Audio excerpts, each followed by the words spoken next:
Vamos lá então para a nossa próxima aula e hoje nós vamos falar sobre o plano cartesiano, tá?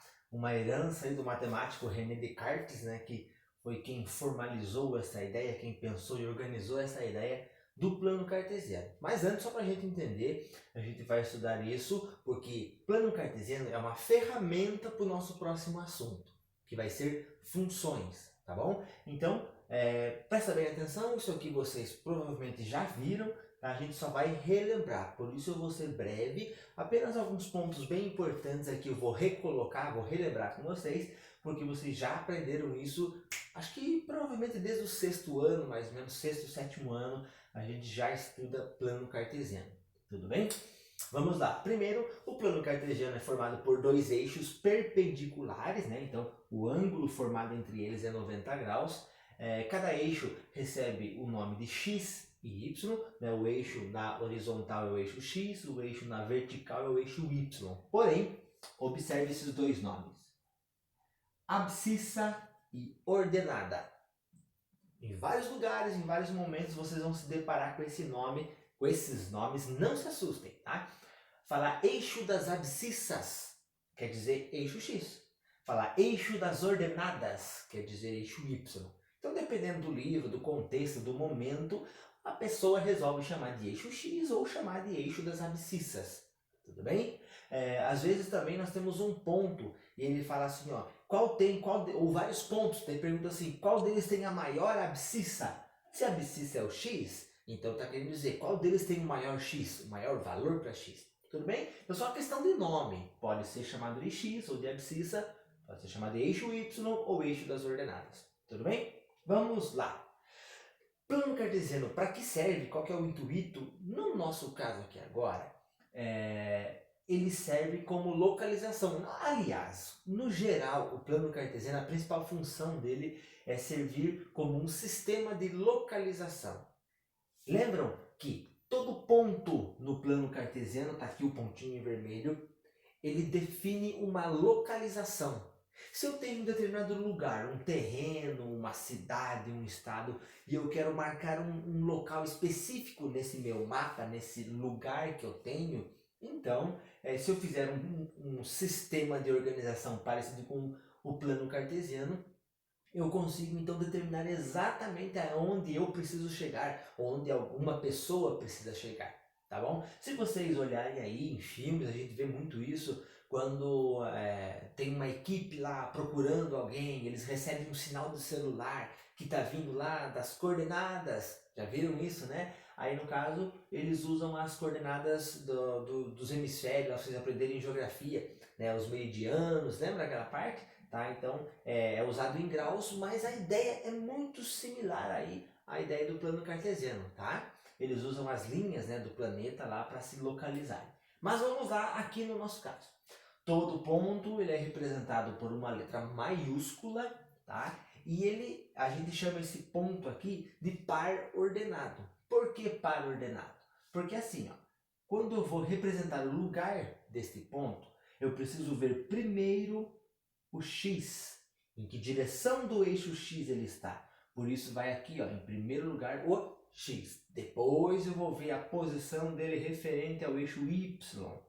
Porque se eu trocar de lugar, com certeza esse ponto vai para outro lugar. A minha localização deixa de ser exata.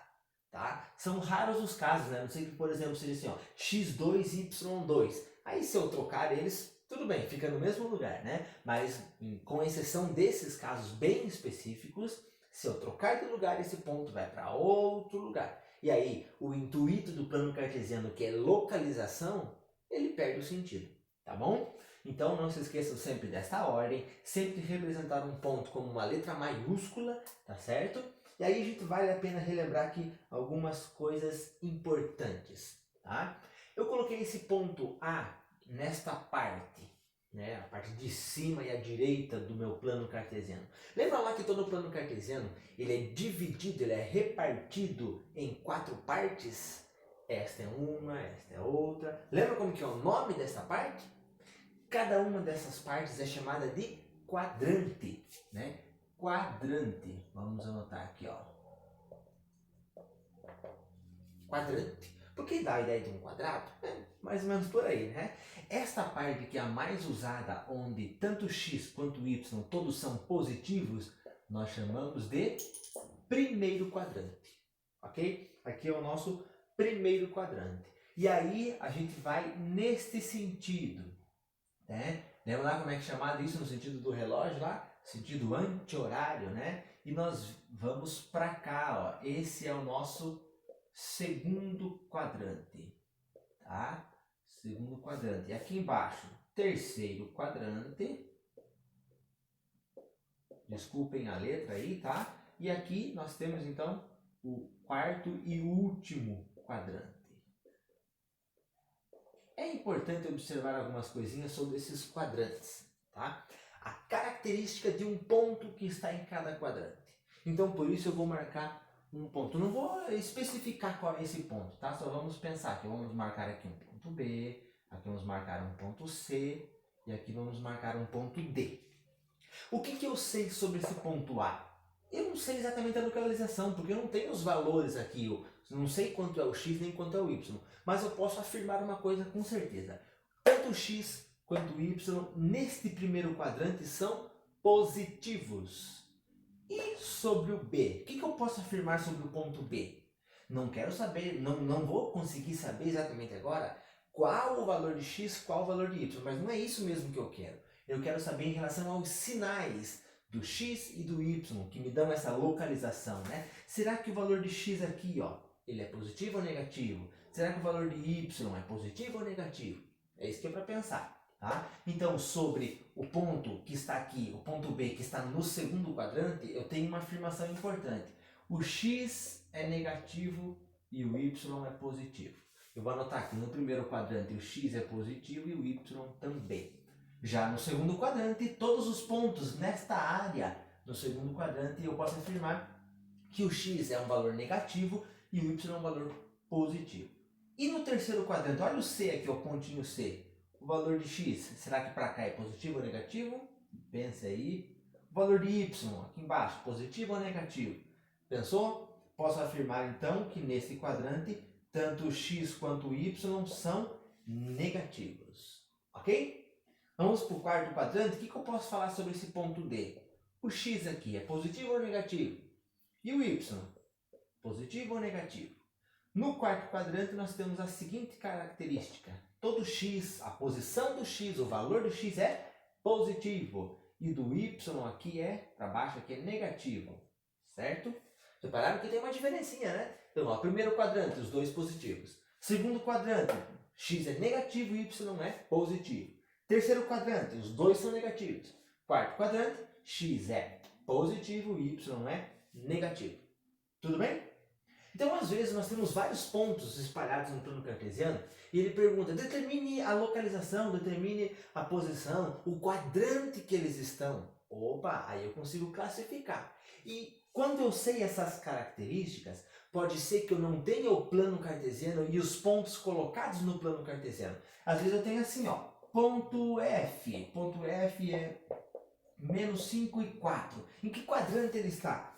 Aí você fala assim, ué, mas eu não tenho o plano cartesiano desenhado. Como é que eu vou saber onde está esse carinha aqui? Pensa lá, o x é negativo e o y é positivo. Opa, consigo determinar assim com toda certeza em qual quadrante ele está. No segundo quadrante, olha a característica, x negativo e y positivo.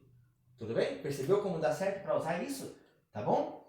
Bom, único detalhe importante aqui, ó. E se eu tenho, vou fazer com a caneta azul, um ponto aqui, ó, bem no eixo, Vou chamar de ponto P, nesse ponto P. Eu preciso de alguma afirmação importante sobre ele. E posso fazer a seguinte afirmação. Todo ponto que está em cima do eixo Y, o x vale 0. No caso aqui eu coloquei menos y porque está para baixo do eixo x, né? Então o y é negativo. Então, ó, todo ponto que está no eixo y, o x vale 0. Ao contrário, se o ponto estiver, eu vou chamar de Q. Se o ponto estiver no eixo x, então eu sei que o valor de y é 0. Tudo bem? São curiosidades importantes. E aí, se eu tiver a pergunta, em que quadrante está o ponto Q? Em nenhum. Em nenhum. É o famoso em cima do muro, né? Ele não está no segundo quadrante nem no terceiro. Como que eu vou falar então que lugar ele está? Ele está no eixo X, ou posso falar também, né? Está no eixo das abscissas. Só que aí já não é tão comum falar assim, tá bom? Tranquilo? Relembramos plano cartesiano, espero que tenha ajudado aí, tá bom? Anota, copia, faz essas informações aí. Vamos pro próximo passo. Vamos lá então pensar um pouquinho agora sobre função. Agora, este assunto é bem importante, tá? A gente vai ver por algum tempinho aí sobre função, funções, como você no plural aí, né? Então, uma definição muito simples, muito direta, muito clara do que é uma função.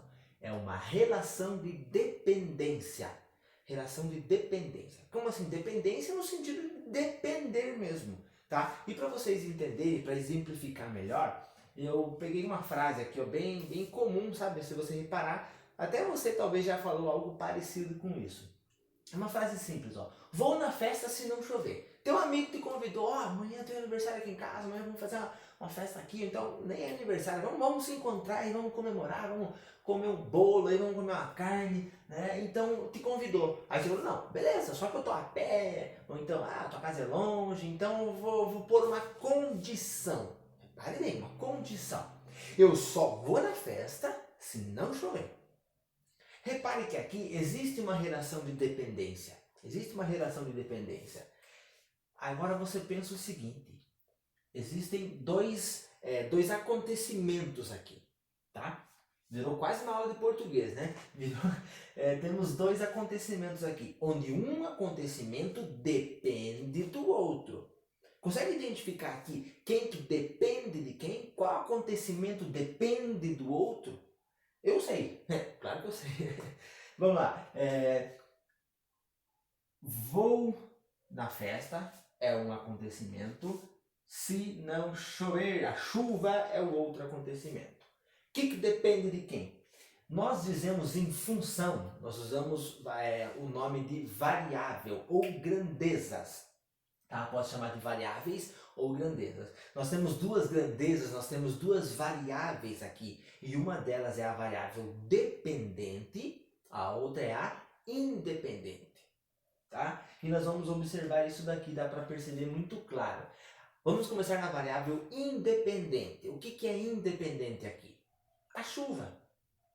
A chuva não está nem aí se o cara vai na festa ou não, se você vai na festa ou não.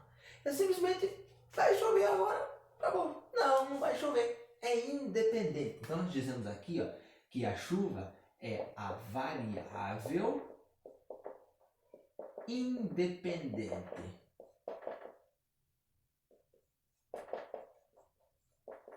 Ok? Ela não depende, não. Ela não tem aí se vai ter festa ou não vai. Né? Então a chuva, o fator chover, o fator chuva, é a variável independente. Já o ir à festa, a minha ida até a festa, depende se vai chover ou não. Né? Choveu, não vou. Não choveu, tô indo. Né? Então aqui nós dizemos que o ir à festa, o fato de eu ir à festa é a nossa variável dependente. Ok? É a variável dependente. Isto já estabelece então uma ideia, um conceito de função. Vai acontecer alguma coisa, mas isso vai estar sempre relacionando duas grandezas, dois itens, duas variáveis, dois acontecimentos. Tá? E dentro desses acontecimentos, dessas variáveis, que no caso depois nós vamos estar usando números, né?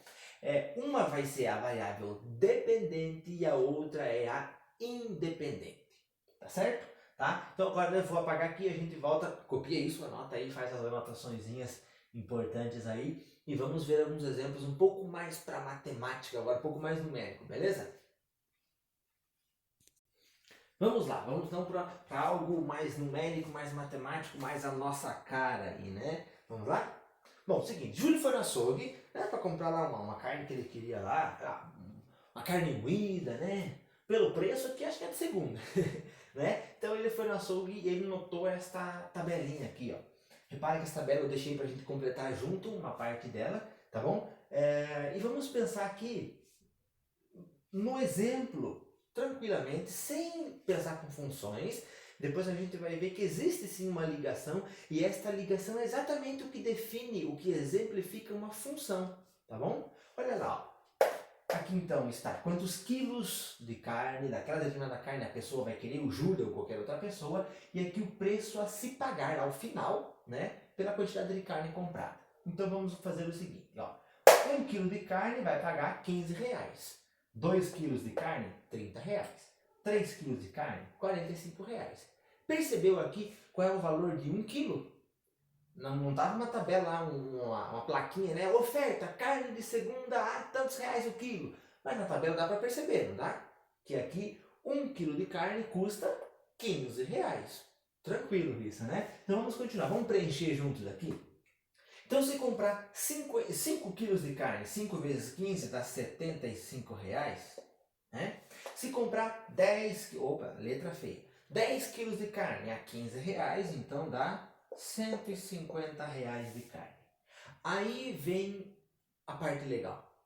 E se a quantidade de quilos de carne a ser comprado é uma quantidade ainda não descoberta, ainda não pensada? Eu não sei. Eu vou lá, vou pensar na hora. Eu vou pensar na hora. Chega lá, dependendo do preço eu compro 5 quilos. Talvez eu compre 10, talvez eu compre 7, talvez eu compre 8, não sei. Quando nós temos então algo que nós não sabemos o valor, na matemática e em algumas outras áreas também, nós usamos uma letra para determinar, né? No caso eu vou usar o X, que é o mais tradicional aí, tá? Então tem aqui, ó, X. Eu vou comprar X quilos. Agora, repare o seguinte. Eu vou chamar assim, ó, preço a se pagar no final, né? Então eu vou colocar assim, ó, PF, preço final. E aqui eu vou colocar P, preço por quilo. Preço final, preço por quilo, tá? Repare que nós vamos acabar formando uma pequena regra, uma pequena forma de multiplicar, forma de somar, uma regrinha que vai facilitar esse nosso cálculo aqui.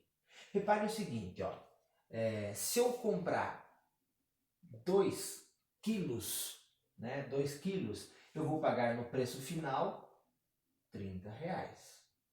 Tá? Então, o preço por quilo aqui, lembrando que ele é 15 reais, né? O quilo. Mas, olha que interessante. Para que eu chegue nesse preço final, eu não tive que calcular 2 quilos, 2 vezes o preço por quilo, 2 vezes 15. Então, posso escrever isso daqui, ó. 30, que é o preço final. Da onde que surgiu o 30? Foi porque eu multipliquei 2 vezes 15. Tá certo? Vamos pegar aqui o 3 quilos. Eu comprei 3 quilos. 3 quilos deu 45 reais. Da onde que saiu esse valor 45 reais? Saiu da seguinte ideia. Eu precisava comprar 3 quilos, então eu fiz a conta. 3 vezes 15. Tudo bem? Bom, e se eu for comprando mais? Se eu fizer 5 quilos, da onde que saiu os 75 reais? Foi 5 vezes 15. Da onde que saiu os 150 reais? Foi 10 vezes 15. Percebe que o preço final, o cálculo que eu tenho que fazer, é a quantidade de carne, quantidade de quilos de carne multiplicado pelo preço do quilo da carne? Aí vai formar então o que nós chamamos em função de regra de formação ou lei de formação da função. Ou seja, é uma formulazinha que faz com que eu consiga calcular qualquer valor a ser pago se eu sei o valor do quilo da carne, nesse caso. Então eu vou apagar aqui e eu vou colocar isso aqui bem específico, aqui bem claro para a gente ver. Não esquece de copiar aí, tá? Vamos lá, ó. Aqui então nós pensamos o seguinte. Bom, como 15 reais é o valor de 1 kg de carne, vamos pensar assim, da onde que saiu o primeiro 15 reais da tabela? Foi 1 vezes 15. Da onde que saiu 30? 2 vezes 15. Da onde que saiu 45? 3 vezes 15. Tudo bem? Dá para acompanhar?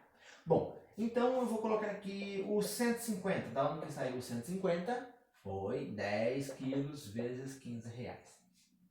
Vamos pensar aqui, o que é o 150? É o valor, vamos chamar de valor gasto, tá? valor gasto. O que é o 10? São quantos quilos eu comprei de carne. E o que é o 15? É o valor, o preço de 1 quilo, né? Então vamos colocar assim, ó, é o preço, letrinha bonita, é o preço de 1 quilograma. Ok? Então aqui, ó, presta atenção. Nós vamos formar então uma regra, que nós chamamos aqui em função de lei de formação. Veja bem, nós vamos colocar uma letra para o valor a ser pago, o gasto no final. Vamos chamar de V, valor a ser pago. E aí nós vamos ter que pensar um pouquinho aqui. O que você reparou que é fixo em cada uma dessas contas lá na tabela anterior? O que sempre está aparecendo? O que não mudou? Reparou em alguma coisa que não mudou? Exatamente, o 15. O 15, olha lá. Por quê? Porque era o preço de 1 quilo. O açougueiro falou, não, é 15 reais o quilo. Não tem problema se você vai comprar 1 quilo, se você vai comprar 150 quilos. O preço é 15 reais por quilo. Tá bom? Então repare que isso não mudou. Quer dizer que em qualquer cálculo que eu vá fazer, para bastante quilos, para poucos quilos, vai ter o 15, não vai? Só que o que vem sendo multiplicado aqui pelo 15? O que era esse 1 aqui? O que é esse 2? O 3? O 10?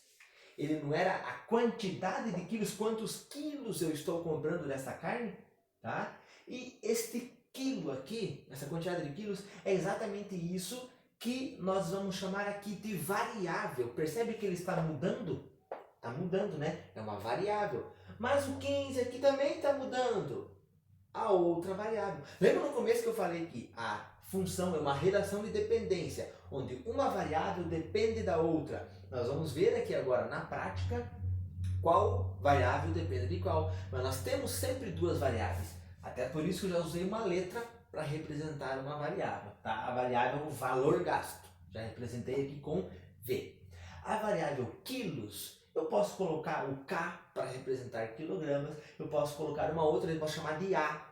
É só uma letra, é só um nomezinho, não se preocupa com a letra. Aqui, no caso, eu vou chamar de X, tá? Vou chamar de X. Tudo bem? Repare que o valor gasto depende do quê? Depende da quantidade de quilos que eu vou comprar, multiplicado, não é isso que a gente está fazendo aqui? Pelo quilo daquela carne em específico. Então, vira isso daqui, ó, 15x, ou x vezes 15. Será que isso daqui faz sentido? Será que tem lógica com o nosso exercício? Primeira coisa, eu quero só relembrar. Vocês repararam que aqui está x vezes 15? Nós não somos muito acostumados a ver assim, né? A gente é acostumado a ver o número na frente da letra. Então só vamos reorganizar aqui, ó, tá? Vou colocar assim, ó.